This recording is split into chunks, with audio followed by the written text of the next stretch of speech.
Okay, so this is going to be a rough overview of the entire unit. Just like a rough overview of everything that this unit has, and then we can talk to about some of the changes that still need to be made. One thing, starting at the fire panel, we're going to see if we need this for the next one, because it draws a ton of power. Right now in the SOP, I'm gonna have it off unless it's very hot. Right now we are running the CLSS and the power back to the switch in the back. So you can see here and also down there.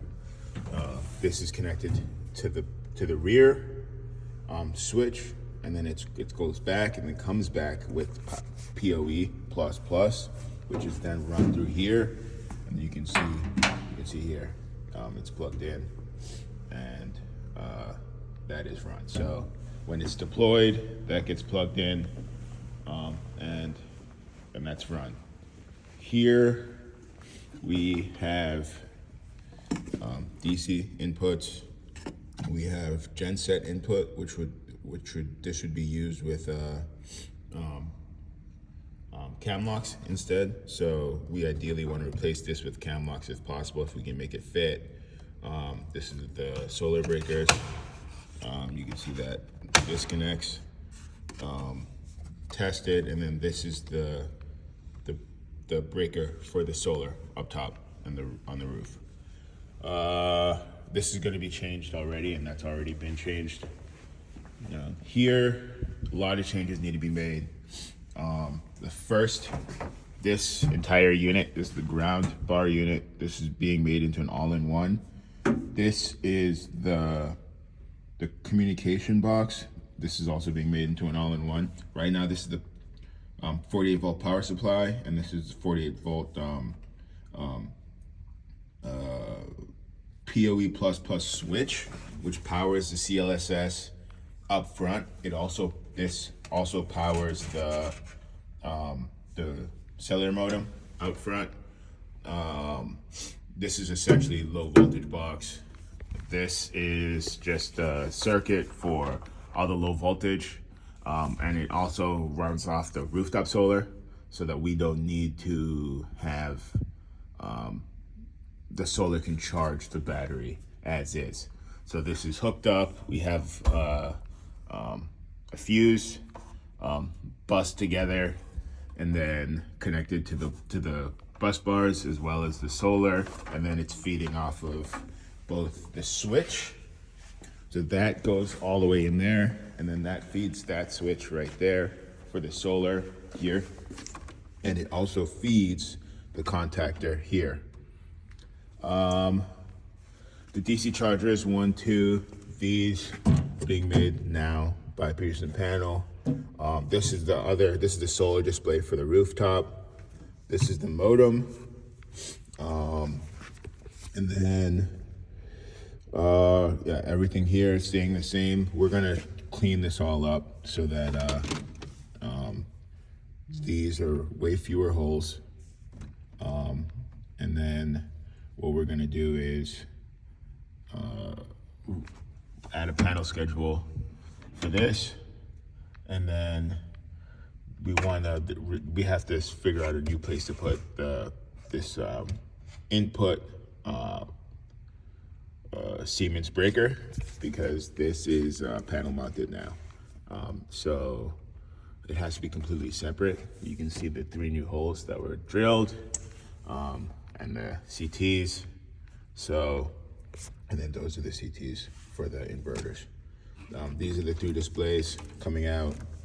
And then, that's pretty much it. The E-stop now has 2 extra E-stops, 2 extra modules. You can see right down there, another red and another green, normally open, normally closed. That is for the inverter and for the fire panel. So 1 for each. This might need to get swapped out too.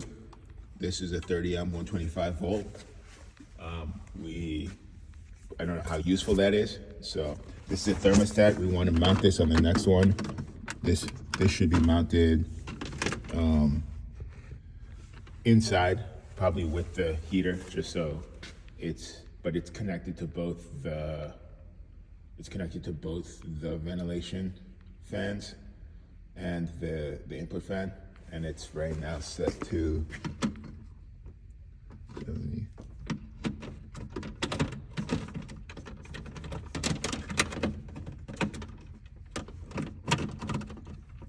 70. We're gonna take this, we're gonna take that out. Yeah, that's pretty much, so the bus, the battery, communication, it is all dumb. This is a bridge for the inverter communications because it's too short. E-stop circuit's already wired up. We're gonna hopefully take this out on the redesign. And that's to reset the breakers. And then if we take a look inside, that's the genset circuit that was added for 3-phase. We want to move that into the cabinet for next time. And then the intake fan, all of those. Here is the H2 sensor that we want to also move, hopefully to the front cabinet, the actual housing, and we'll leave the sensor here so that this can be reset. Right now it needs to be reset with a magnet hitting the X and then the positive. That's the only way to reset this. And then both of these panels, we need the as-built for both of these. And then, yeah, that's pretty much the overview. Once we move that stuff over, you can see the 3-phase lining is going all the way out to there. And then there's the solar controller, also wired up. So, and then I can show you the genset wiring, which is here. That's the genset wiring. And yeah, that's pretty much it. I'm gonna turn this unit on and start testing it, but I'm just gonna check all the wiring. I think we added these lights up top too, so those might need to be added as well.